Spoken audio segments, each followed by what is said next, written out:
اور بنگلہ دیش کی مکمل صفائی کر رہے ہیں کہ جہاں جہاں ان کو نظر یہ آ رہا ہے کہ حسینہ نے جو اپنے پالتو لوگ جو ہے وہ نیچے پولیس سے لے کے بڑی ہائیسٹ جو اکیڈمیز ہیں وہاں تک اپنے لوگ اپائنٹ کیے ہوئے تھے، نہ کہ میرٹ کے اوپر بلکہ ان کا پارٹی کے ساتھ انفلیشن ہونے کی وجہ سے، تو آج کا بنگلہ دیش یقیناً نیا بنگلہ دیش ہے۔ امید ہے کہ ڈاکٹر یونس صاحب جو ہے اس کو بنگلہ دیش کے تمام مسائل کو اپنی جہاں دیدہ لیڈرشپ کی وجہ سے حل کریں گے اور نوجوانوں کو آگے آنے کا موقع دیں گے، نہ کہ روایتی پارٹیوں کو، کیونکہ روایتی پارٹیوں نے جو پہلے کر چکی ہیں وہ اس کا کوئی فائدہ نہیں ہوا۔ ڈاکٹر یونس صاحب کو نوجوانوں کو آگے آنے کا موقع دینا چاہیے، جس طرح دوسرے ملکوں میں ہوتا ہے، فرانس سے لے کے UK، امریکہ اور پوری دنیا میں۔ اب بزرگ حضرات جو ہیں ان کو صرف گائیڈنس کرنی چاہیے، ان کو صرف نگرانی کرنی چاہیے، بلکہ جو نوجوان ہیں ان کو آگے بڑھنے کے دینا چاہیے۔ ایک نیا خون، ایک نئی سوچ جو آسمانوں کے اوپر سوچ رہی ہے، ایک نئی سوچ جو مارس کا سوچ رہی ہے، جو ترقی پسند ہے، اس کو آگے بڑھ دینا چاہیے۔ امید ہے بنگلہ دیش کے بھائی میرے اس بلاگ کو اچھے سے دیکھیں گے اور بات سنیں گے۔ میں آپ کے ساتھ پہلے بھی آپ کے ساتھ کنیکٹ رہا ہوں، انشاءاللہ اب بھی کنیکٹ رکھوں گا، تو پلیز اسے لائک بھی کرتے رہیں، اسے سبسکرائب بھی کرتے رہیں۔ تو اب جناب ساؤتھ گیٹ ہے، وہ جو انڈیا کا بہت بڑا تھنک ٹینک ہے، اس میں مرونی چھائی ہوئی ہے کہ جب ان کے پاس یہ نیوز آتی ہیں کہ پاکستان بنگلہ دیش کے ریلیشن شپ کلوزر ہوتے جا رہے ہیں، تو وہ اپنی چانکیہ چالیں چلنے سے باز نہیں آ رہے ہیں۔ تو ابھی انشاءاللہ وہ پیچھے ہٹیں گے اور پاکستان کے نوجوان، پاکستان کے لوگ اور بنگلہ دیش کے بہن بھائی آگے بڑھیں گے اور ان رشتوں کو ایسا مضبوط کریں گے کہ کبھی ان میں دراڑ نہیں آنے پائے گی، کیونکہ جو کچھ بھی ہے ہم اس بنگلہ دیش کا نام پہلے ایسٹ پاکستان تھا اور آج پاکستان کا نام پاکستان ہے، لیکن یہ ویسٹ پاکستان کہلاتا تھا۔ جو کچھ بھی ہے ہمارا ملک ایک تھا، ہم ایک تھے، لیکن ہمیں ظالموں نے دراڑیں ڈال دیں، ہمیں ظالموں نے خون کی ندیاں بہا دیں، اور ان سب کے پیچھے کیا درا کوئی زیادہ کھلی بات ہے، اس سب کے کیا درا جو ہے وہ انڈیا کا تھا۔ اس کی ایک اسٹریٹجیکل پالیسی تھی کہ وہ پاکستان کو یہاں سے باہر نکال پڑ سکتا تھا، کیونکہ اس کو پتہ تھا کہ پاکستان چائنا کے ساتھ جائے گا، تو اس نے چائنا کو نکالنے کے لیے اس پاکستان کو پاکستان سے الگ کر دیا۔ لیکن اب وہ چکن لیگ جو ہے، جو انڈیا کی 6 ریاستیں ہیں، اب وہاں پہ پاکستان کا پاؤں آ چکا ہے۔ تو انڈیا نے وہاں پہ ریسنٹلی اپنے بہت سے ٹروپس بھیجے ہیں، اور ان کو یہ ڈر پڑ گیا ہے کہ کہیں اگر پاکستان اور بنگلہ دیش کے ان کے درمیان ڈیفنس ایگریمنٹ ہو گیا تو یہ نہ ہو کہ پاکستان اپنے جو میزائل سسٹم ہیں ان کو بنگلہ دیش میں لا کے کھڑا کر دے، جیسے غوری صاحب ہیں، عبدالی صاحب ہیں۔ تو آپ یقیناً میرا اشارہ سمجھ گئے ہوں گے۔ آج کے دور میں کسی ملک کی سرحدوں کے اوپر جانے کی ضرورت نہیں ہے، صرف ایک بٹن دبانے کی ضرورت ہے، تو غوری آپ کے قدموں میں جناب حاضر خدمت میں ہوگا۔ تو انڈیا کے جو ڈیفنس اینالسٹ ہیں وہ اس بات کو بہت اچھی طرح سے جانتے ہیں کہ پاکستان ترن والا نہیں ہے، ورنہ وہ اس کو بہت دیر پہلے رگیت کیا کے چلے جاتے۔ پاکستان کے ساتھ بیٹھ کے بات کرنا بھی ان کی بڑائی ہے۔ جناب لگتا ہے ولاگ لمبا ہو رہا ہے، لیکن میں اس بات میں بہت ایکسائٹمنٹ میں ہوں کہ بنگلہ دیش کے پاکستان کے بھائی جو ہیں ایک دفعہ پھر آپس میں ملنے کے لیے تیار ہیں، اور نوجوانوں کو اب بنگلہ دیش کے جو نوجوان کابینہ بنی ہے ان کو چاہیے کہ پاکستان کے دورے کریں، اور پاکستان کے جو وزراء ہیں ان کو چاہیے کہ وہ بنگلہ دیش کے جو بھائی ہیں ان کو پریورٹی دیں، ان کے ساتھ اس طرح تعلق جوڑیں کہ آپ کے ساتھ آپ کے جیسے کوئی آپ کے بیک کے اوپر کنٹری کھڑا ہے، فور ہمیں فوری طور کے اوپر جو کراچی سے ڈھاکہ کے لیے جو بحری ٹرانسپورٹ ہے اس کو شروع کر دینا چاہیے، اور بلکہ بنگلہ دیش اور پاکستان کے جو خیر سیاحت علی کے دورے ہیں ان کو جاری رکھنا چاہیے۔ پاکستان کے پالیسی سازوں کو چاہیے کہ وہ اس موقع کو بالکل ضائع نہ کریں، بلکہ آگے بڑھیں۔ پاکستان کے جو بزنس مین ہیں ان کو چاہیے کہ جو چیزیں ہم دوسرے ملکوں سے خریدتے ہیں وہ بنگلہ دیش سے خریدیں، اور بنگلہ دیش کے بھائیوں کو چاہیے کہ جو چیزیں وہ دنیا اور کہیں اور سے ڈیمانڈ کر رہا ہے وہ پاکستان سے خریدے، تاکہ دونوں ملکوں کی اکانومی جو ہے مرج ہو جائے، اور یہ رشتے اتنے آگے بڑھے کہ ہم لوگ اپنے جو ہے وہ ان کو کوئی دوبارہ توڑ نہ سکے۔ اب جناب آتے ہیں جو انٹرنیشنل لیول کے اوپر، تو جناب انٹرنیشنل لیول میں یہ ہے کہ چائنا نے پاکستان کو مکمل طور کے اوپر یہ اپنا کھلا ہاتھ دے دیا ہے کہ آپ بنگلہ دیش کے بھائیوں کو اپنے ساتھ آگے لے کے چلیں۔ اسی وجہ سے ڈاکٹر یونس صاحب جب چائنیز فیلڈ سے ملے تو وہاں پہ یہ بات سامنے آئی کہ ڈاکٹر یونس صاحب نے کہا کہ ہم لوگ بنگلہ دیش کے ساتھ کچھ معاملات، پاکستان کے ساتھ کچھ معاملات کو سیٹل ڈاؤن کرنا چاہتے ہیں۔ تو چائنیز فیلڈ نے کہا کہ ہم بڑی خوشی سے اس میڈیشن کریں گے، کیونکہ آپ لوگوں کو جو درینہ مسائل ہیں اگر کوئی ہیں تو وہ ریزالو ہو جائے۔ اور پاکستان کو بھی کھلے دل سے یہ کام کرنا چاہیے، کیونکہ یہ سنہری موقع اللہ پاک بار بار نہیں دیتا، اور انشاءاللہ ہم لوگ اس موقع کو ضائع نہیں ہونے دیں گے۔ پاکستان کی جو انٹیلیجنس ایجنسیاں ہیں وہ اب را کو، انڈیا کی ایجنسیز کو وہاں پہ اپنا جال نہیں پھیلانے دیں گی، اور امید ہے کہ بنگلہ دیش کو اپنے پاؤں کے اوپر کھڑا کرنے میں پاکستان پر پورا ساتھ دے گا، اور جو وہاں پہ انڈیا کا بنگلہ دیش میں جو اس نے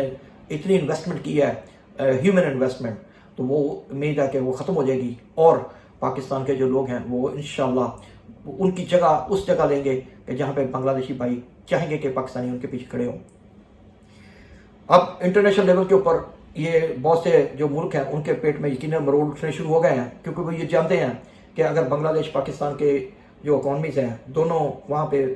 45 کروڑ لوگ ہیں، تو اگر دونوں نے آپس میں ایکا کر لیا، اگر ان کی اکانومی آپس میں جو ہے وہ بزنس کرنا شروع ہو گئی، اگر ان کے انڈیکس جو بزنس کے ہیں وہ آگے بڑھنا شروع ہو گئے، تو جناب بنگلہ دیش پاکستان ایک دفعہ پھر ایسٹ میں ایک نیا سورج، مشرق کا سورج نکالنے میں کامیاب ہو جائیں گے۔ تو امید ہے کہ وقت کے ساتھ ساتھ جو پاکستان اور بنگلہ دیش اپنی فورن جو پالیسی ہے اس کے اوپر بھی نظر ثانی کریں گے، اور امیگریشن پالیسی کے اوپر بھی نظر ثانی کریں گے، اور بنگلہ دیش اور پاکستان کے بھائی دونوں مل کے اس طرح کا میکینزم بنائیں گے کہ جناب پاکستان کے بنگلہ دیش کے لوگوں کو جب وہ ڈھاکہ ایئرپورٹ کے اوپر اتریں تو ان کو کہیں اسپیشل میکینزم کے ساتھ اسپیشل انویسٹیگیشن روم میں سے نہیں گزرنا پڑے، بلکہ ان کو اس طرح ہوگا کہ ان کے ساتھ بھی وہی عام جو پسنجر ہوتا ہے اس کے ساتھ جیسا ہی سلوک ہوگا۔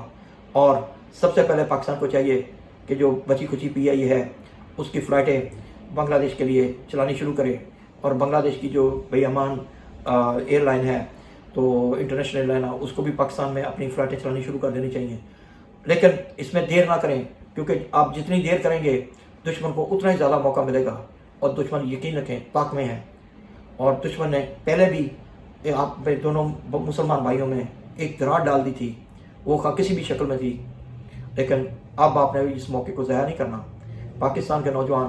پاکستان کے لوگ بنگلہ دیشی بھائیوں کو کبھی برا نہیں جانتے، وہ ان کو ہمیشہ رائٹ کے اوپر مانتے ہیں، وہ ان کو ہمیشہ حق کے اوپر مانتے ہیں۔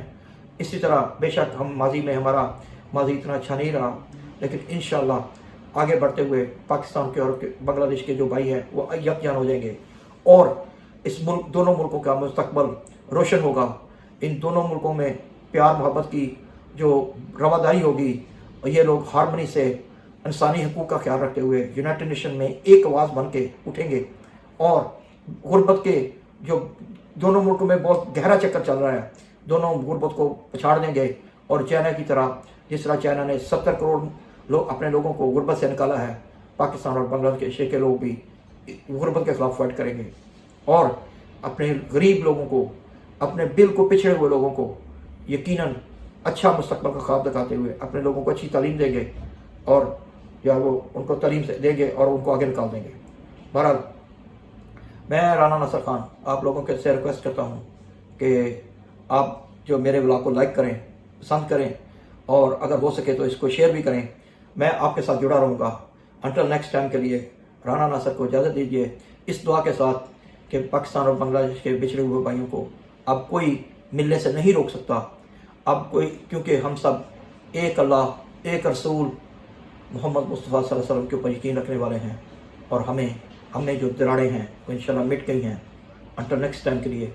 رانا ناصر خان کو اجازت دیے۔ وما الی البلاغ۔ السلام علیکم۔